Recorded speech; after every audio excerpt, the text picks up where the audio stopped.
और समझो question number 4.9 NCERT example. सही है, भैया देखना ध्यान फर्स्ट से। ऑर्डर का फॉर्मूला तो पता है, सूडो फर्स्ट ऑर्डर का नहीं पता। ओके, सूडो फर्स्ट ऑर्डर का देखना, फॉर्मूला इस्तेमाल नहीं होना इसके अंदर, बेसिकली कंसेप्ट इस्तेमाल हो रहा है। कंसेप्ट देखना कैसे इस्तेमाल करेंगे हम लोग।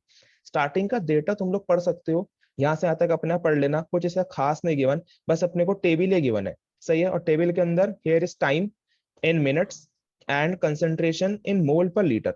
ओके, फिर आगे हमसे देखना क्या क्या रखा है। Show that it follows a pseudo first order reaction. Show करिए कि ये सूडो फर्स्ट ऑर्डर रिएक्शन दिखाता है as the concentration of water remains nearly constant 55 mole litre inverse. मतलब कि जो हमारे पास पानी की कंसंट्रेशन है वो कांस्टेंट रहेगी, वो छेड़ी नहीं जाएगी। वो कितनी रहेगी? 55 मोल litre inverse during the course of reaction, इस पूरी रिएक्शन के दौरान। फिर आगे हमसे क्या रखा है, what is the value of के डैश इन द इक्वेशन। इस इक्वेशन के अंदर अपने को के डैश की वैल्यू निकाल कर लेकर आनी है। अब यहाँ पर दो क्वेश्चन है। जो स्टार्टिंग वाला क्वेश्चन है वो है शो डैट। शो तुम लोग खुद ही कर सकते हो। खुद ही कैसे कर सकते हो? तुम लोगों को मालूम है के का फॉर्मूला क्या होता है। K is equals to first order के लिए, ठीक है ना, फर्स्ट ऑर्डर के लिए के का फॉर्मूला क्या होता है, K is equals to 2.303 upon T log R naught upon R. सही है, ये होता है बेसिक फॉर्मूला के का, सबको याद होगा। अब इसके अंदर तुम लोग ना अलग अलग वैल्यूज डाल सकते हो, मतलब कि एक बार डेटा इस्तेमाल कर सकते हो स्टार्टिंग के दो वाला, समझ रहे हो। जब तुम लोग के पास टाइम कितना होगा, टाइम होगा 30, R naught is 0.8 and R is again 0.004। सही है ना, आर नॉट ये वाला डालना है और आर ये वाला डालना है। सही है, लेकिन अगर तुम लोग दोबारा से कैलकुलेट करना चाहते हो तो दोबारा से तुम लोग कौन सा लोगे, ये वाला डेटा देख रहे हो, फर्स्ट वाला और थर्ड वाला, इन दोनों का इस्तेमाल करोगे। फिर दोबारा निकालना चाहते हो मतलब कि तीसरी बार, फिर करोगे इसका फर्स्ट और थर्ड, सॉरी फर्स्ट और फोर्थ। तो इस तरीके से तुम लोग तीन बार निकाल सकते हो के, और तीनों बार लगभग लगभग सेम ही आएगा। ठीक है, देखना निकालते हैं हम लोग। मैं केवल स्टार्टिंग वाले से निकाल रहा हूँ और उसी से तुम्हारे पास प्रूफ हो जाएगा कि ये सूडो फर्स्ट ऑर्डर रिएक्शन है। सही है, बस वो शो वाला नहीं करके दिखा रहा है पोर्शन, जो शो करने का रखा है मैं डायरेक्टली तुम्हारे को के डैश निकाल कर दिखाने वाला हूँ। तो देखना ध्यान से, अगर तुम हम के निकालने जाओगे, K is equals to 2.303 upon T. यहाँ पर जो हमारे पास टी की वैल्यू है डेट इज 30, सो टाइम रख रखा है अपने उन्होंने 30 log R naught, R naught होता है इनिशियल वाला 0.85, so it is 0.85 upon R 0.80। तो मैं सिंपली 0.8 ही लिख रहा हूँ, 0.0004 लिखना चाहो तो लिख सकते हो। ठीक है, और इसे कैलकुलेट करोगे और तुम्हारे पास क्या निकल कर आ जाएगा, के निकल कर आ जाएगा। और उसकी यूनिट भी बताओ और के भी बताओ कितना है कैलकुलेट कर। तो कैलकुलेट करके आ गया तुम्हारे पास 1.9 इंटू 10⁻³ सही है। अब नाउ हमारे को के डैश निकाल कर लेके आना है। अब मेन दिक्कत है इस के डैश की कि हम लोग के डैश कैसे निकालें। अब ध्यान से देखना के डैश के लिए कौन सा फंडा हम लोग इस्तेमाल करेंगे। भैया तो इससे ये pseudo first order reaction prove हो गई।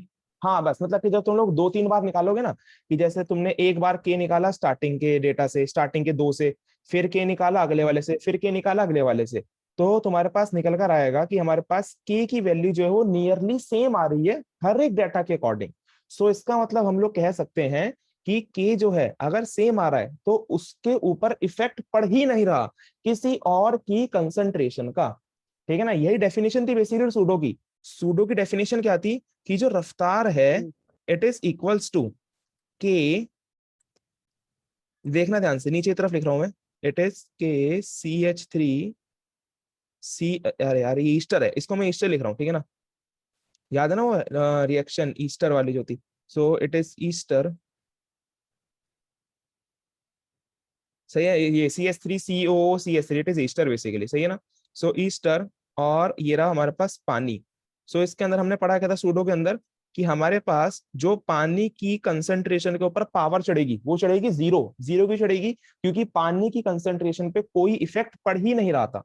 सही है, सो इसी वजह से पानी के ऊपर पावर चढ़ेगी जीरो, और केवल जो रफ्तार है, रेट है, वो डिटरमाइन होगी ईस्टर से। सही है, सो हमारे पास ये रेट का फॉर्मूला निकल कर आता था जब हम लोग लगाया करते थे क्या, सूडो फर्स्ट ऑर्डर का फंडा। सही है, तो इसी वजह से मतलब कि अब यहाँ से तुम लोग देखो, के निकाल लिया मैंने एक बारी, लेकिन तुम लोग अलग अलग डेटा से निकालोगे। जैसे तुम लोग नेक्स्ट टाइम पर निकालोगे इस डेटा से, ये देख रहे हो फर्स्ट वाला और थर्ड वाला, फिर उससे अगली बार तुम लोग कैलकुलेट करोगे फर्स्ट वाले से और लास्ट वाले से। ठीक है, तो तुम देखोगे कि सारे के सारे के नियरली इक्वल हैं। सो तुम लोग लिख दोगे hence proof it is pseudo first order reaction, क्योंकि के सारे के सारे इक्वल हैं। सेकंड वाली कंसंट्रेशन पे के डिपेंड ही नहीं कर रहा। अब देखना आगे हम लोग ये के डैश कैसे निकालेंगे, और तुम लोग खुद भी बता सकते हो कि हम लोग के डैश कैसे निकालें। अब ध्यान से देखना इसको मैच करके, मान लो ये मैं मान रहा हूँ फर्स्ट इक्वेशन और ये मैं मान रहा हूँ सेकंड इक्वेशन। फर्स्ट इक्वेशन के अंदर वाटर है, सेकंड इक्वेशन में वाटर की पावर 0 है, दैट मींस वाटर है ही नहीं। तो अगर मुझे यहां से मैं पानी गायब कर दूं तो कोई फर्क पड़ेगा? कोई फर्क नहीं पड़ेगा। सही है, सो हमारे पास सेकंड इक्वेशन क्या है, are equals to K E star raise to the power 1। सही है, तो अब मेरे को बताओ कि मैं फर्स्ट इक्वेशन को सेकंड इक्वेशन में कैसे बदल सकता हूं, क्योंकि फर्स्ट इक्वेशन तो गलत ही है, because it is a pseudo reaction, pseudo के अंदर पानी की कंसेंट्रेशन होनी चाहिए थी 0। तो मैं फर्स्ट वाली को सेकंड यार वाली में भैया ये कैसे बदल समझ सकता में नहीं हूँ? आई ये। देखना ध्यान से, चेंज कैसे करेंगे हम इसे। तो ये हमारे पास सूडो और ये हमारे पास सिंपल।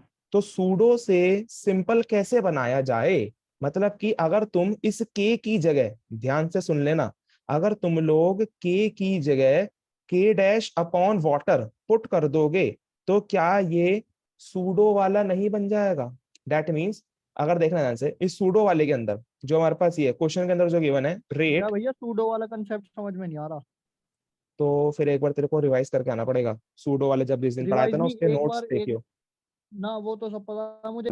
तो देखना ध्यान से, सो रेट के अंदर इस फर्स्ट इक्वेशन में मैं के डैश की जगह क्या लिखूं कि वो सेकंड इक्वेशन में चेंज हो जाए। ध्यान से सुनना, फर्स्ट इक्वेशन में मैं के डैश की जगह पर क्या लिखूं कि वो सेकंड इक्वेशन में चेंज हो जाए, मतलब कि मैं इसको लेकर ये कैसे बना सकता हूं, ये मेरे को पता लगाना है। अब देखना, पता लगाने का सिंपल सा फॉर्मूला है, के डैश की जगह अगर मैं के अपॉन वाटर की कंसंट्रेशन लिख दूंगा तो क्या ये चेंज नहीं हो जाएगा? देखना ध्यान से, COO CH3 एंड यहाँ पर H2O। अब देखो जरा ध्यान से, जब मैंने के डैश की जगह, ये के डैश है, के डैश की जगह के अपॉन वाटर रख दिया, के अपॉन वाटर, तो क्या ये वाला जो टर्म है वो इसके बराबर नहीं हो गई? बिल्कुल हो गई, क्योंकि अब तुम लोग यहाँ से वाटर उड़ा सकते हो। जैसी पानी से पानी कटेगा तो ये पूरी इक्वेशन और ये वाली इक्वेशन बिल्कुल सेम हो चुकी है, क्योंकि यहाँ पर भी पानी की कंसेंट्रेशन की पावर कितनी है? 0। 0 का मतलब 1। सही है, जिस किसी की पावर 0 होती है दैट मीन्स इक्वल्स टू 1। तो तुम लोग इसको क्या लिख सकते हो, R इज इक्वल्स टू के CH3 COO CH3। ठीक है, तुम लोग इसे ये लिख सकते हो, क्योंकि किसी की पावर क्या होती है 1, और ये वाली इक्वेशन और ये वाली इक्वेशन एग्जैक्टली सेम है, बिकॉज वाटर से वाटर यहाँ पर कैंसिल आउट हो रहा है। बस अब तुम्हारे पास निकल कर आ गया, क्या निकल कर आ गया, अब तुम्हारे को पता चल चुका है कि हमारे पास जो के डैश है वो किसके बराबर है, के डैश बराबर है के अपॉन पानी के। अब ये कैसे पता चला, अब फाइनली सुन लो, बस लास्ट बार तुमको बता रहा हूँ। ठीक है, अब ध्यान समझ लेना, जिनको सूडो याद नहीं है उनको भी अब सब कुछ याद आ जाना चाहिए, या फिर याद भी नहीं आ रहा है तो तुमको पता होना चाहिए, फिलहाल दिमाग में बिठा लो, नहीं भी पता तो, कि सूडो के लिए अपने पास ये इक्वेशन लगती है। ठीक है, सूडो के पास अपने पास ये इक्वेशन लगती है। सही है, तो इसके अंदर पानी की पावर 0 चढ़ानी है, मतलब कि पानी को यहाँ से गायब करना है। अब पानी को गायब करना है, पानी की जगह लिखना है अपने को 1। ठीक है, ये लिख दिया हमने पानी की जगह पर 1, तो पानी हो गया गायब, सिंपल इजी। अब इस इक्वेशन को जो क्वेश्चन में गिवन है उसको लेकर आनी है अपने को सूडो के बराबर, क्योंकि क्वेश्चन के अंदर क्या रखा है कि ये सूडो फर्स्ट ऑर्डर रिएक्शन है। ठीक है, तो अगर मेरे को इस इक्वेशन को, फर्स्ट इक्वेशन को सूडो इक्वेशन बनानी है, दैट मीन्स इसको इसके बराबर लेकर आना है, तो क्या करना पड़ेगा, पानी गायब करना पड़ेगा। पानी गायब कैसे होएगा, जब मैं के डैश की जगह क्या रख दूंगा, के अपॉन पानी रख दूंगा। समझ में आ रहा होगा तुम लोगों को, क्योंकि जैसे ही के डैश की जगह रखा के अपॉन वाटर, यहां से वाटर कैंसिल आउट, दिख रहा है, पानी से पानी कट गया, तो क्या बचेगा हमारे पास, रेट इज इक्वल्स टू के इंटू दिस। सही है, केवल ये बचेगा जो कि इसके बराबर आ चुका है। तो बस इतना ही था क्वेश्चन के भैया अंदर। आप देखना यहाँ से के हो डैश गया। तो निकाल दिया, अभी के के डैश अपॉन एस निकालेंगे। वो। हाँ तो बस के की वैल्यू कितनी है, के की वैल्यू 1.9 इंटू 10⁻³ क्वेश्चन में गिवन है। एंड अपॉन में पानी की कंसेंट्रेशन भी क्वेश्चन में गिवन है, इट इज 55। सो 55 यहाँ पर आ गया बस। तो हमारे पास के डैश निकल कर आ जाएगा, जो भी निकल कर आएगा वो हमारे पास आंसर होगा। सही है। तो अब 3.64 into 10⁻⁻5। Okay 3.6 into 10⁻⁻5। तो ये है तुम्हारे पास फाइनल आंसर, के डैश की वैल्यू। ठीक है, क्वेश्चन थोड़ा हार्ड क्वेश्चन। था पर ये। हाँ हार्ड नहीं, अरे भाई साहब हार्ड तूने बनाया है। अगर कंसेप्ट नहीं पता होगा तो क्वेश्चन तो हार्ड होगा ही। तेरे को सूडो ही नहीं पता तो क्वेश्चन तो हार्ड बनेगा ही। सही है, तो दिक्कत ना ले, बस तेरे को बस फिलहाल ये ध्यान रखना है, जब तक तेरे को सूडो तो रिवाइज नहीं कर लेता, कि तेरे पास यही सूडो रिएक्शन है बस। सूडो क्या है, क्यों है, कुछ नहीं है तेरे यही को होती है भैया हर जगह ईस्टर वाली। नहीं नहीं नहीं, हर जगह इस तरह नहीं होती है, इतनी इतनी शरीफ थोड़ा ना सूडो रिएक्शन, हर जगह चेंज होती है। ठीक है, फिलहाल ध्यान रख, फिलहाल इस क्वेश्चन में कंटेक्स्ट में यही है, और नोट कर लेंगे जल्दी से। तो 4.2 एनसीईआरटी बैक एक्सरसाइज, अपना लास्ट बैक एक्सरसाइज क्वेश्चन है। ठीक है, बहुत अच्छा क्वेश्चन है, इसलिए बहुत ध्यान से देखना। फॉर द रिएक्शन दिस, हमारे को ये रिएक्शन गिवन है। सबसे पहली बात ये तुमको समझ में आती है कि रिएक्शन गिवन है 2a + b it gives a2b। फिर आगे हमसे क्या रखा है, the rate is equals to this. अब अपने पास ये इन्होंने रेट लॉ दे दिया, तो इसको मैं लिख लूं, बिल्कुल लिख सकते हैं, this is rate law. So rate is equals to K A B square. सही है, ये है अपने पास रेट लॉ। फिर आगे हमसे क्या रखा है, with K is equals to this term. So हमारे को के भी गिवन है, that is equals to 2 into 10⁻⁻6 mole mole -2 litre square second -1। सही ना, ये हमारे पास के गिवन है। फिर आगे हमसे क्या रखा है, calculate the initial rate, calculate करिए स्टार्टिंग की rate of the reaction when A is equals to 0.1 and B is equals to 0.2। मतलब कि हमारे को वो रेट निकालनी है, वो रफ्तार निकालनी है जब हमारे पास A की वैल्यू कितनी थी, 0.1 थी, और B की वैल्यू कितनी थी, 0.2 थी। वैल्यू मीन्स कंसेंट्रेशन, A की कंसेंट्रेशन थी 0.1, B की कंसेंट्रेशन थी 0.2, और हमारे को क्वेश्चन में K की वैल्यू गिवन है ये, इट इज 2 इंटू 10⁻⁻6। अब कौन मेरे को जल्दी से बताएगा कौन से ऑर्डर की रिएक्शन है। सेकंड ऑर्डर की। बिल्कुल गलत। और थर्ड थर्ड ऑर्डर। हाँ जी हाँ जी, दो तरीके हैं देखो ऑर्डर निकालने के, या तो देख लो यूनिट, यूनिट मेरे को लगता है तुम लोगों को याद नहीं होगी थर्ड ऑर्डर की। ठीक है, या फिर तुमको देखना चाहिए था ये पावर, देख रहे हो, इसकी पावर ए की पावर 1 है, बी की पावर 2 है, तो 2 + 1 3, it is a third order reaction.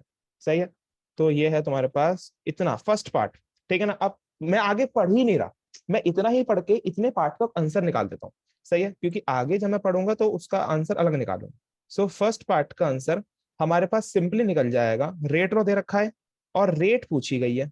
ठीक है ना, हमसे फर्स्ट पार्ट में क्या पूछा गया है, हमसे कहा गया है कैलकुलेट इनिशियल रेट, मतलब कि आर निकाल कर दो। So simply R is equals to K की वैल्यू है 2 इंटू 10⁻⁻6 इंटू ए की वैल्यू कितनी है 0.1 इंटू बी की वैल्यू कितनी है 0.2 whole raised to the power 2 है, ये लिख दिया हमने whole raised to the power 2। बोलो भाई समझ में आया कि नहीं, ये आगे तुम्हारे पास सिंपल रफ्तार।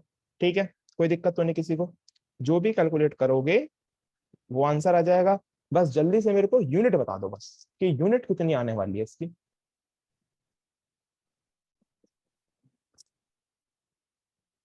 बोलो बोलो। भैया mole second in second litre in हाँ सही बोल रहे mole inverse litre litre second और सेकंड इनवर्स।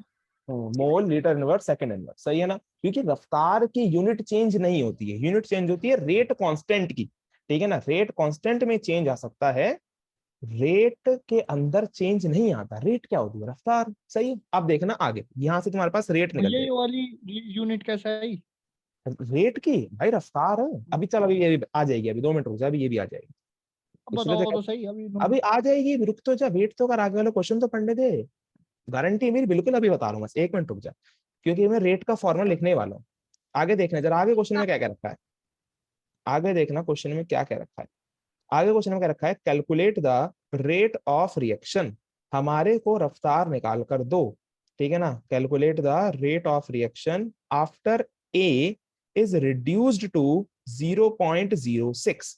ठीक है, हमसे कह रखा है कि जब ए रिड्यूस हो जाएगा, घट जाएगा 0.06 पे। देखना ध्यान से कैसे कह रखा है। मान लो स्टार्टिंग में ये था ए, ये था बी, ये दोनों मिलकर हमारे पास प्रोडक्ट को बना रहे थे। ठीक है, ए के मोल से 2, सही है, तो मैंने प्रोडक्ट को पी लिख दिया। ये कंफ्यूज मत होना कि हाँ रिएक्शन में तो A2B है, A2B लिख लो चाहे P लिख लो, बात सेम ही है।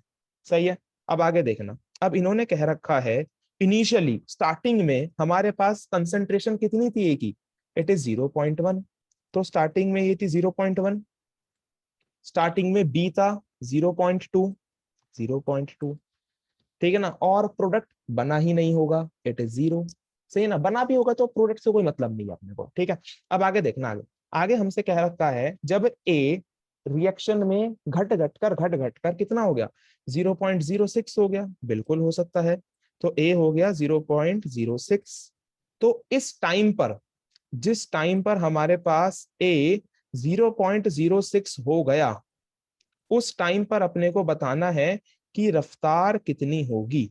तो ये है सेकंड पार्ट। सही है ना, मैंने प्रोडक्ट को लिख दिया P1, क्योंकि प्रोडक्ट का कोई चक्कर है ही नहीं, प्रोडक्ट कितना भी हो कोई मायने नहीं रखता। सही है ना, क्योंकि अपने को रेट निकालनी है, और वो किससे निकलेगी, वो केवल रिएक्टेंट की कंसंट्रेशन से निकलेगी। सही है, आई होप तुम लोगों को यहाँ तक समझ में आ चुका होगा। सही है, सो यहाँ से अपने को पता चलेगा कि रेट निकाल कर लेके आनी है जिस टाइम पर ए की कंसंट्रेशन कितनी हो गई, 0.06 हो गई। अब तुम लोगों को पता है रेट लॉ ये दे रखा है इन्होंने क्वेश्चन के अंदर ही, तो रेट लॉ के according rate is equals to K A B square. Simple, easy. अब यहां से तुम लोगों को मालूम है rate is equals to K की वैल्यू, के is a rate constant, rate constant same रहेगा जब तक टेम्परेचर चेंज ना करा जाए। क्या क्वेश्चन में टेम्परेचर की बात करी गई है? नहीं करी गई। सो इसका मतलब के क्या रहेगा, सेम। 2 इंटू 10⁻⁻6 मल्टीप्लाई ए, ए की कंसंट्रेशन कितनी हो गई, 0.06। बिल्कुल लिख सकता हूं 0.06 इंटू बी। अब यहां पर बी की कंसंट्रेशन कितनी हो गई होगी, बस यहां पर है लॉजिक कि जब ए घट घट कर 0.06 हो गया, उस टाइम पर बी कितना खर्च हो चुका होगा। तो यहां तक तुम लोगों को सबको समझ में आ गया होगा। अब आगे देखना, अब आगे यहाँ पर बी निकाले तो निकाले कैसे। अब इसको निकालने के लिए हमारे पास एक आएगा बिल्कुल बेसिक सा कंसेप्ट जो हमने चैप्टर के स्टार्टिंग में ही पढ़ा था।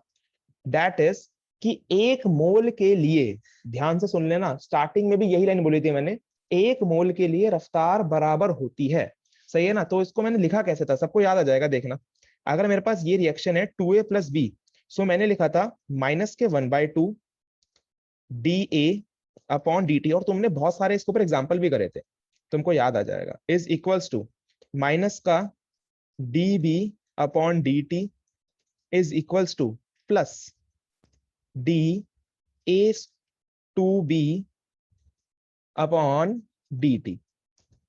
याद आया सभी को कि 1 मोल के लिए रफ्तार जो होती है वो बराबर होती है, और कुछ इस तरीके की इक्वेशन हमने बननी सीखी थी। अब इसमें को ये बताएगा मैंने यहाँ पर 2 के आगे माइनस लगाया, अगले वाले के आगे प्लस लगाया, क्यों, ऐसा क्यों करा। भैया क्योंकि शुरू के दोनों भैया रिएक्टेंट है और रिएक्टेंट है तीसरे हाँ वाला जी, और हाँ प्रोडक्ट जी, है। हाँ जी, बाकी ऑफ कोर्स ऑफ कोर्स, मतलब कि तुम लोगों को याद है कि हम लोगों ने कैसे निकाली थी। अब ध्यान से देखना, मेरे को इसके अंदर खेलना किसके साथ है, ए और बी के साथ, क्योंकि ए चेंज हो रहा है और बी का निकालना है कि बी कितना चेंज होगा। तो अगर मैं इन दोनों को, स्टार्टिंग की 2 इक्वेशन को उठा लूं और उठाने के बाद इक्वल रख दूं, तो कुछ इस तरीके का सिनेरियो बनेगा। एक सेकंड नेक्स्ट पेज पे रखता हूँ, तो ध्यान से देखना, या फिर नेक्स्ट पेज पे हम लोग सॉल्व कर लेंगे, उसी पेज पे चलते हैं। देखना, इसको मैं फिलहाल के रब कर रहा हूँ, तुम लोगों को पता चल गया कि अपने को यहाँ पर रेट निकालनी है, ठीक है। फिलहाल मैं यहाँ से रब कर रहा हूँ, सो ध्यान से देखना। अब जब हमारे पास ये आ गया, देखो ध्यान ध्यान से, तो हमारे पास ये आ गया।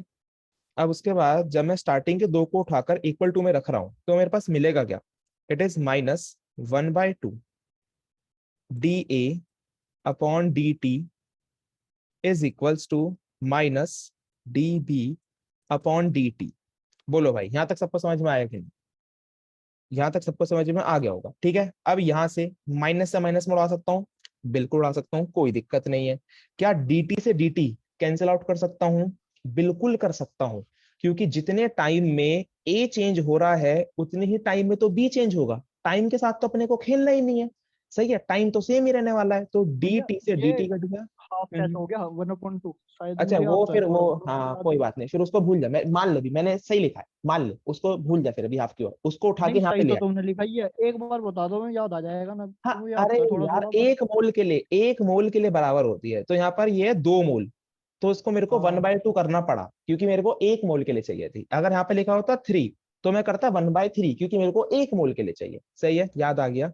नहीं आया तो छोड़ ठीक है। देना, अभी यहाँ पर आ जा फिलहाल। आ गया, अरे आ गया हाँ, आ गया। चल भाई देख देख देख, तो यहाँ तक आ गए, तो माइनस से माइनस काट दिया, dt से dt काट दिया, मेरे पास बचा क्या, it is dA is equals to dB।